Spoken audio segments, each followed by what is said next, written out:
Shalom. Tentunya kita berjumpa lagi dalam program Gema yang akan mengajar kita ya, belajar bersama-sama untuk memahami kebenaran firman Tuhan, memahami segala sesuatu yang Tuhan kehendaki dalam setiap kehidupan kita.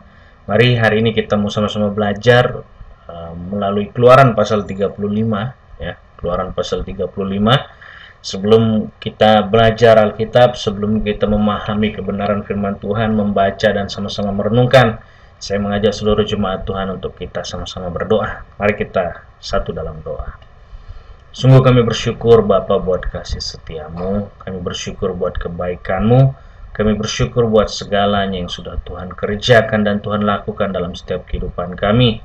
Tuhan, sucikan, kuduskan hidup kami, layakkan kami pagi hari ini untuk datang menghadap tahta-Mu yang kudus, untuk datang menghadap tahta-Mu yang suci Bapa, untuk kami sama-sama belajar mengenai kebenaran firman-Mu. Kami butuh hikmat marifat daripada Tuhan, kami butuh pengertian daripada Tuhan, kami butuh pemahaman daripada Tuhan ya Bapa. Biar apapun yang kami pelajari hari ini, apapun yang kami pahami hari ini, semuanya berasal daripada-Mu, dan semuanya boleh membawa sesuatu kebaikan yang lebih baik lagi dalam setiap kehidupan kami pribadi lepas pribadi. Hamba-Mu yang penuh dengan kekurangan dan kelemahan ini, Tuhan yang menyempurnakan segala sesuatunya Bapa. Hamba taruh semuanya di bawah kaki-Mu. Seluruh jemaat Tuhan yang mendengarkan semuanya juga Tuhan berikan hikmat marifat daripada Tuhan untuk memahami dan mengerti semua kebenaran firman-Mu ini ya Bapa. Hamba serahkan sepenuhnya hanya di dalam nama Tuhan Yesus kami berdoa dan ucap syukur. Haleluya. Amin. Bapak Ibu Saudara yang terkasih dalam Tuhan Yesus Kristus, kita kembali lagi di dalam Keluaran pasal yang ke-35 ya. Kalau Bapak Ibu Saudara melihat dan mendengar di pasal 31 yang saya sampaikan pun gitu ya di hari Sabtu yang lalu, di pasal 35 ini adalah pengulangan perkataan Tuhan. Di pasal 31 Tuhan berkata kepada Musa, di pasal 35 Musa berkata kepada bangsa Israel ya. Kita baca sama-sama ayat firman Tuhan di pasal 35 ya. Kita baca pasal 35 ayat 1 sampai 3 dulu. Peringatan untuk menguduskan hari Sabat. Lalu Musa menyuruh berkumpul segenap jemaah Israel dan berkata kepada mereka, inilah firman yang diperintahkan Tuhan untuk dilakukan. 6 hari lamanya boleh dilakukan pekerjaan, tetapi pada hari yang ke-7 haruslah ada perhentian kudus bagimu, yakni Sabat. Hari perhentian penuh bagi Tuhan. Setiap orang yang melakukan pekerjaan pada hari itu haruslah dihukum mati. Janganlah kamu memasang api dimanapun dalam tempat kediamanmu pada hari Sabat. Di pasal 31 Tuhan menjelaskan kepada Musa, sudah 6 hari aku bekerja lamanya dan hari yang ke-7 hari Sabat gitu ya. Tuhan mau seluruh bangsa Israel pada saat itu, Musa dan seluruh bangsanya, untuk mempersembahkan hari Sabat ini untuk memuliakan Tuhan ya. Untuk Tuhan beristirahat dari segala pekerjaan yang dia lakukan selama 6 hari lamanya ya. Lalu hal ini disampaikan oleh Musa kepada bangsanya pada saat itu, bangsa Israel ya. Jangan kamu mengadakan kegiatan apapun, jangan mengadakan pekerjaan apapun, khususkan hari Sabat itu khusus untuk Tuhan ya. Khususkan semuanya untuk Tuhan, semuanya untuk kemuliaan Tuhan, semuanya untuk hormat keagungan nama Tuhan. Dan itu yang diperintahkan Tuhan kepada Musa dan Musa kepada bangsa Israel pada saat itu. Musa hanya menyampaikan apa yang menjadi pesan Tuhan untuk bangsanya pada saat itu.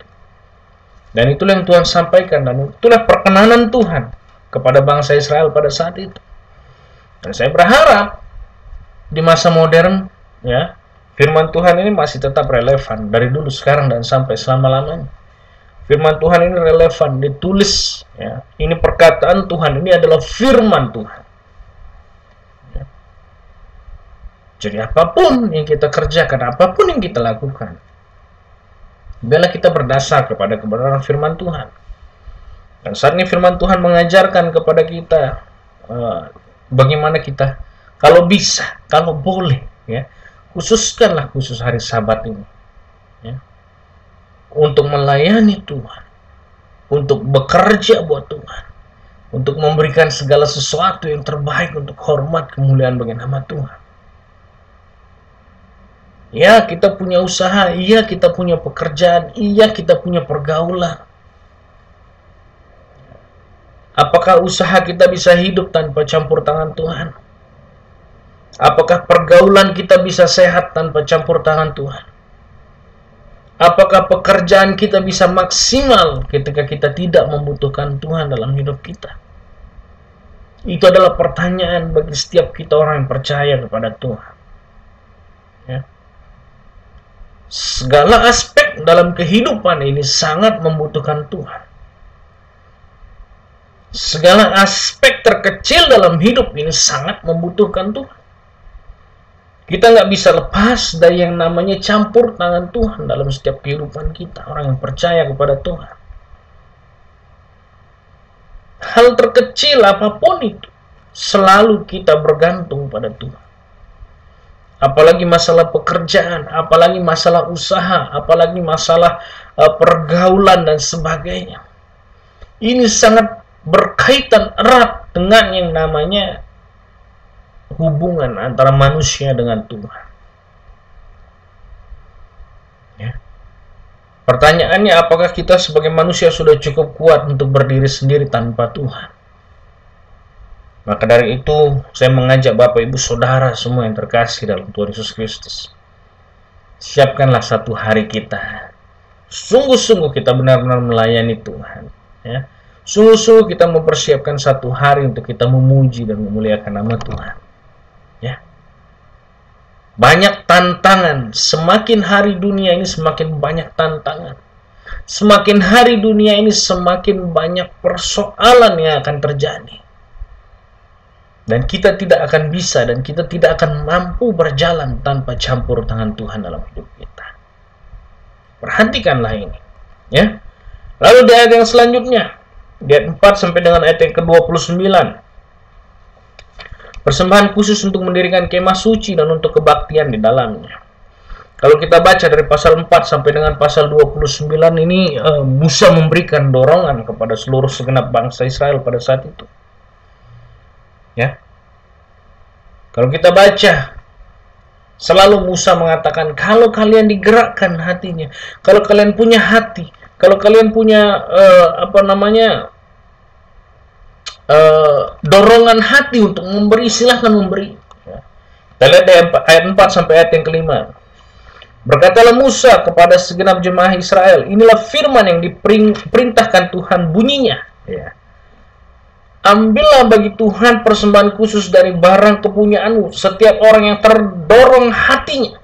Perhatikan ini, setiap orang yang terdorong hatinya harus membawanya sebagai persembahan khusus kepada Tuhan. Emas, perak, tembaga, kain ungu tua, kain ungu muda, kain kirmizi, lenan halus, bulu kambing, kulit domba jantan yang diwarnai merah, kulit-kulit lumba-lumba, kayu penaga, minyak untuk penerangan, rempah-rempah untuk minyak urapan dan untuk ukupan dari wangi-wangian, permata krisopas dan permata tatahan untuk baju efod dan untuk tutup dada. Perhatikan ya. Semua yang Tuhan perintahkan untuk seluruh bangsa Israel, kalau ada dorongan hati untuk memberi, silakan memberi. Dan semua yang diberikan oleh bangsa Israel itu tujuannya satu, untuk pembangunan. Ya.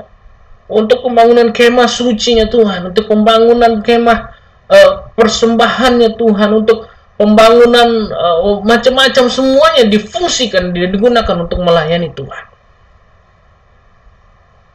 Ya. Maka firman Tuhan, ambillah seluruh kamu yang kamu punya, gitu ya. Tetapi sesuai dengan kerelaan hati, dorongan hati, kalau mau memberi, berilah. Berilah semuanya untuk pekerjaan Tuhan, untuk memuliakan Tuhan. Di pasal 4 sampai dengan pasal yang ke-29, semuanya selalu ada yang terdorong hatinya untuk membawa sesuatu untuk segala pekerjaan yang diperintahkan Tuhan. Selalu kalimatnya adalah yang terdorong untuk membawa, yang hatinya terdorong untuk memberikan, berbagi, dan sebagainya. Ya. Tuhan nggak memaksa kita untuk kita memberikan segala sesuatu. Ya. Tapi Tuhan akan melembutkan setiap hati kita, orang yang percaya kepada Tuhan. Setiap kita punya hati nurani, setiap kita punya perasaan, gitu ya. Ketika kita melihat mungkin pekerjaan Tuhan di tempat A, B, C, dan D gitu sedang membutuhkan segala sesuatu,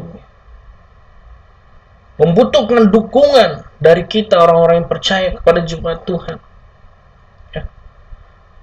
Maka lakukanlah, maka berikanlah, maka bantulah, maka supportlah yang membutuhkan sesuai dengan dorongan hati kita dan kerelaan hati kita. Tapi di zaman modernisasi ini, kasih setiap umat manusia sudah semakin dingin. Bahkan menoleh sama kita, bahkan menoleh pekerjaan Tuhan pun saat ini menjadi sebuah dilema yang luar biasa di kalangan kekristenan saat ini. Ya. Saat ini saya ingin mengajak Bapak Ibu Saudara semua yang terkasih dalam Tuhan Yesus Kristus, mari kita saling mendukung satu dengan yang lain, kita saling mensupport satu dengan yang lain, baik pekerjaan Tuhan, baik jemaat Tuhan dimanapun berada. Saya terlalu yakin dan percaya bahwa banyak anak-anak Tuhan dimanapun kita berada dan menyaksikan ini saat ini, memiliki hati, yaitu hati Bapa untuk saling menolong dan menopang satu dengan yang lain. Ya. Mungkin kalau di Alkitab ada barang yang diberikan gitu. Lalu kita bertanya-tanya, kalau kami nggak punya mau dipaksa seperti apa, Pak? Kalau kami nggak punya, kami mau buat apa, Pak? Kami punya hati untuk memberi, tapi kami tidak punya apa yang mau diberi. Di zaman modern ini nggak sama dengan zaman dulu, ya. Kita punya waktu, kita punya tenaga, kita punya pikiran. Itu pun kita bisa persembahkan untuk memuliakan Tuhan. Itu pun kita bisa persembahkan untuk mensupport pelayanan dimanapun kita berada. Ya. Firman Tuhan ini katakan, Alkitab yang mengatakan, bukan saya. Kalau kita ada dorongan hati untuk memberi, berilah semaksimal mungkin apapun yang kita punya. Kalau kita nggak punya uang, kita nggak punya harta, kita nggak punya materi untuk kita persembahkan, persembahkanlah tubuhmu, persembahkanlah waktumu, persembahkanlah hidupmu untuk memuliakan Tuhan. Ini yang penting yang harus kita pahami dan kita pelajari sebagai orang yang percaya kepada Tuhan. Ya. Bagaimana mungkin kita bisa mencintai sesama di dunia ini? Bagaimana mungkin kita bisa mengasihi seluruh pekerjaan Tuhan yang ada di dunia ini kalau kita tidak bisa mengasihi Tuhan? Selama ini yang terjadi di dunia modern saat ini adalah kita bukan mengasihi Tuhannya, tapi kita hanya mengasihi agama saja. Bapak Ibu Saudara yang terkasih dalam Tuhan Yesus Kristus, saya ingin menyampaikan bahwa keselamatan tidak ditentukan oleh agama kita apa. Tapi keselamatan ditentukan kepada siapa kita percaya. Ya. Kepada siapa kita menaruh harapan kita. Kepada siapa kita menaruh iman percaya kita. Ya. Ini penting untuk kita pelajari, ini penting untuk kita pahami sebagai orang yang percaya kepada Tuhan. Keluaran pasal 35 menjelaskan dan menyatakan bahwa betul-betul kita harus tunduk kepada perintah Tuhan sesuai dengan kerelaan hati dan dorongan hati. Apakah Tuhan nggak bisa mengubah hati seseorang yang keras menjadi lembut? Apakah Tuhan tidak bisa mengubah karakter orang yang begitu keras menjadi lembut? Bisa. Nggak ada yang mustahil bagi Tuhan. Kitab Keluaran membahas dan berbicara tentang bangsa Israel keluar dari tanah Mesir. Dan Musa diperhadapkan oleh Firaun yang keras kepala. Yang membuat keras hati dan keras kepalanya Firaun siapa? Tuhan yang mengeraskan. Lalu Musa bisa keluar dari bersama bangsa Israel keluar dari Mesir. Siapa yang melunakkan hatinya Firaun? Tuhan yang melunakkan. Sama halnya dengan kehidupan kita, ya. Kalau Tuhan sudah lunakkan hati kita yang keras, kalau Tuhan sudah lunakkan pikiran kita yang keras, lakukanlah apa yang Tuhan mau, lakukanlah apa yang Tuhan perintahkan, persembahkanlah untuk Tuhan, ya. Persembahkan segala sesuatunya untuk hormat kemuliaan bagi nama Tuhan.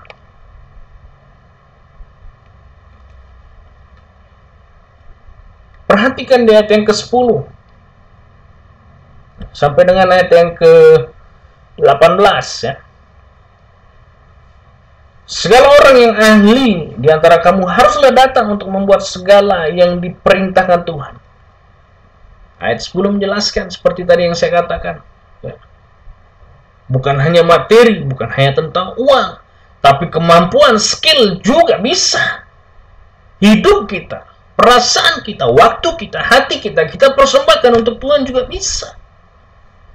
Ayat 10 menjelaskan, segala orang yang ahli di antara kamu haruslah datang untuk membuat segala yang diperintahkan Tuhan, ya, yakni kemah suci, atap kemahnya dan tudungnya, kaitannya dan papannya, kayu lintangnya, tiangnya dan alasnya, tabut dengan kayu pengusungnya, tutup pendamaian dan tabir penudung. Terus sampai di ayat yang ke-19, ya. Pakaian jabatan untuk menyelenggarakan kebaktian di tempat kudus dan pakaian kudus bagi imam Harun dan pakaian anak-anaknya untuk memegang jabatan imam. Ya.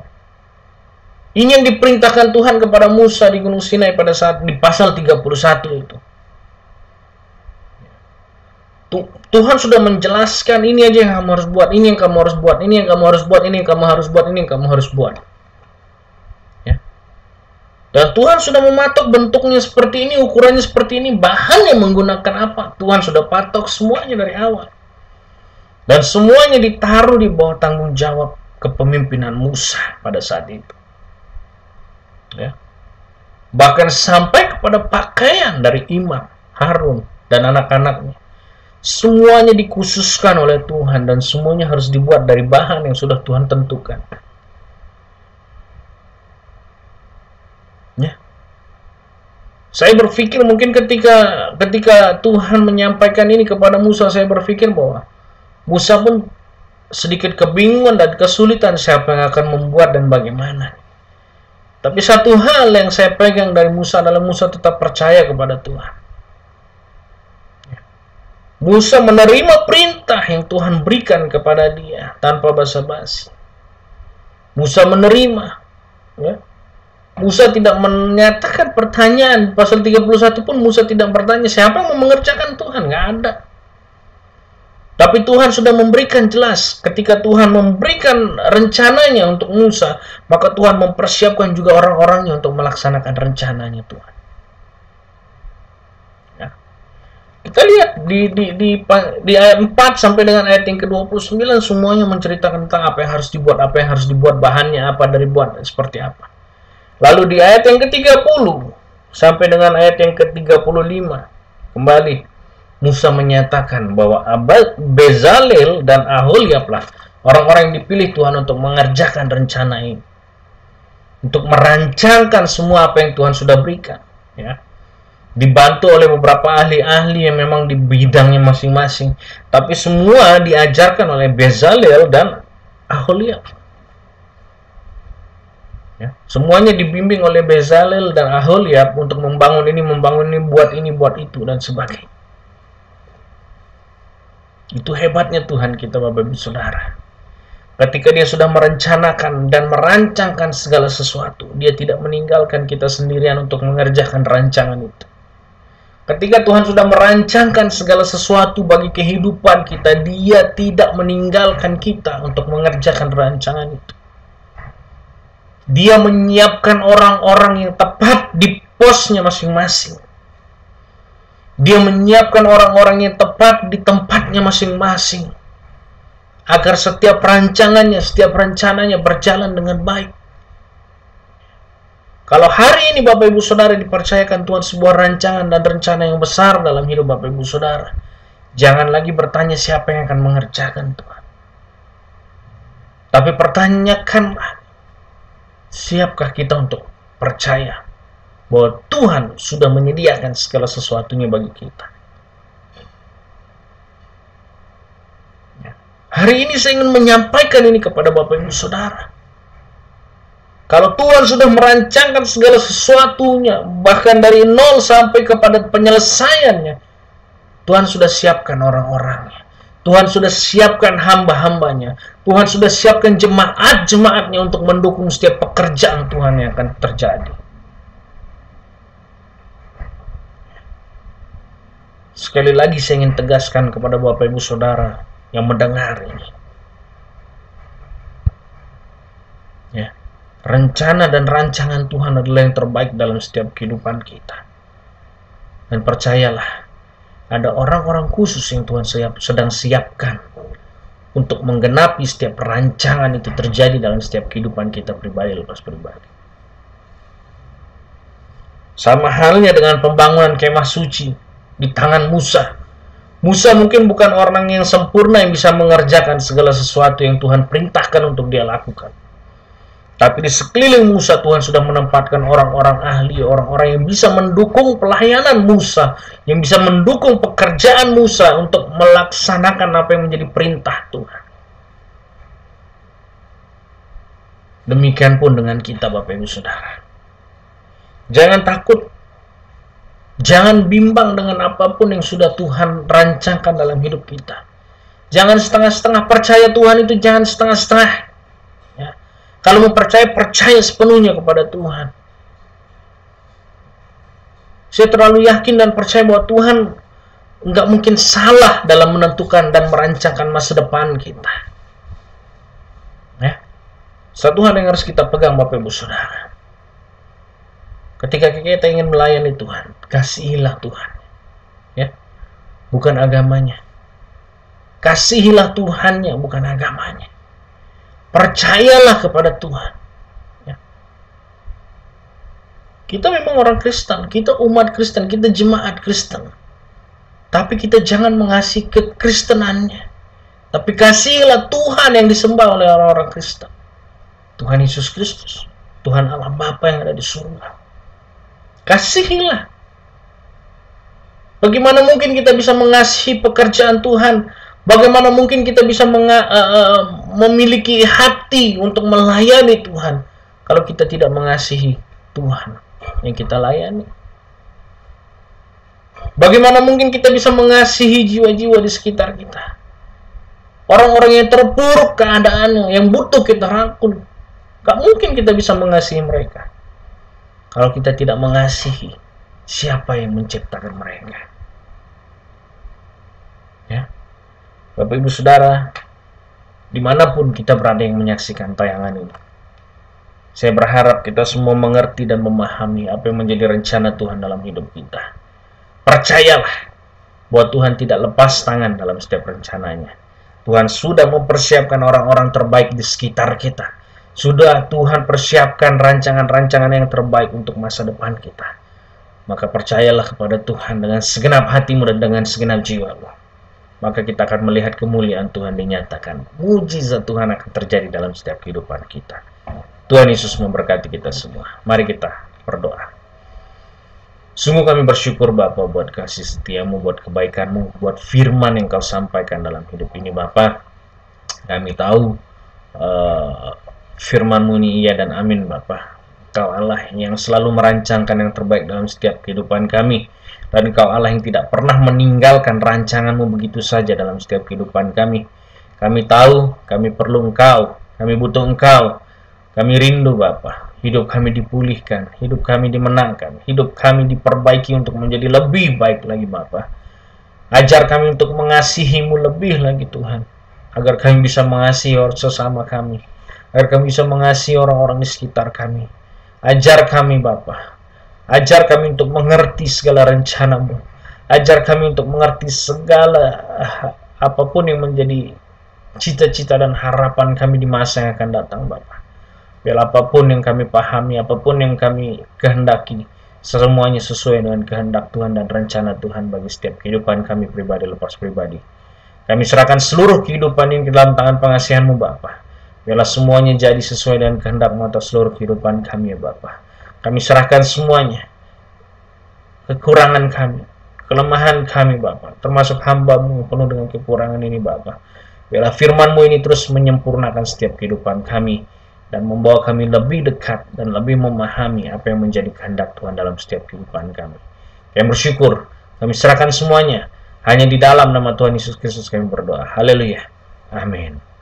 Tuhan Yesus memberkati kita semua. Shalom.